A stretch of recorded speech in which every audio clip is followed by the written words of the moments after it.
Sky News presenter Sarah Hewson and her family have been selected. So, Sarah, what does this actually consist of? What are you going to have to do to take part in this? Sorry, I should say with her is Jack Hewson, her eldest boy. Yeah, this is Jack, my eldest son. So we received a letter about 2.5 weeks ago, Adam, from the Office for National Statistics and the University of Oxford asking us to take part in the COVID-19 infection study. And what it entails is a series of swab tests which we self-administer at home over the course of the next year. Now, we had the first one of those on Monday. We received a call on Sunday evening from a nurse who said she'd be coming round on Monday. It's a no-contact visit, so you can see I'm in the garden doing it. So the nurse came round the side of our house into the garden, brought us the test kits, gave us some instructions, and then we had to administer them ourselves, myself and my husband, and then I had to do the swabbing of our 3 children, Jack, who's with me, who's 7, Ollie, who's 5, and Freya, who's 3. Our next tests are due to be next week, and we'll be tested weekly for the next 5 weeks, and then monthly for a year. So it's 16 tests in total in order for government scientists to try and build up a picture of the spread of the infection within the population. And Jack, what's it like having this test? The throat bit is the worst bit, but the nose is just tickly and makes you laugh. And with the throat bit, why didn't you like that? It makes you cough and splutter, but it doesn't hurt. And it's very quick, isn't it? Yeah. Because a lot of people say that the nose bit's the worst because it goes right up your nose. But you found that okay, did you, Jack? Yeah.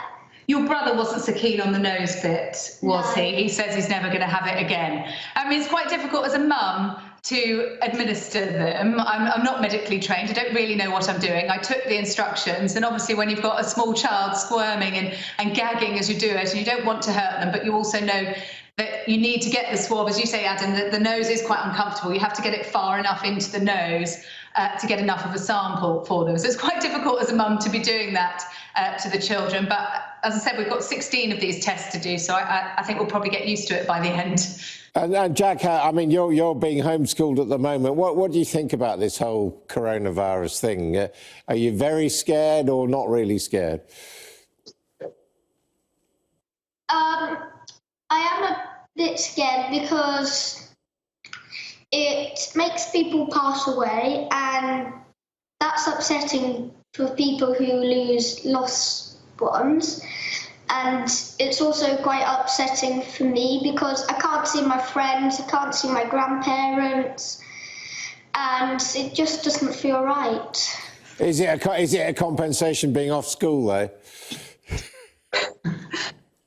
Well, we do get mostly at the afternoons we go out onto the common and play after we've done all our work, and we normally get it done quite quickly and we have more time to relax. It's very good of you to take part in this, Sarah and family. I think there's 6 of you all together, and I mean, it's quite a long-term commitment, this, isn't it?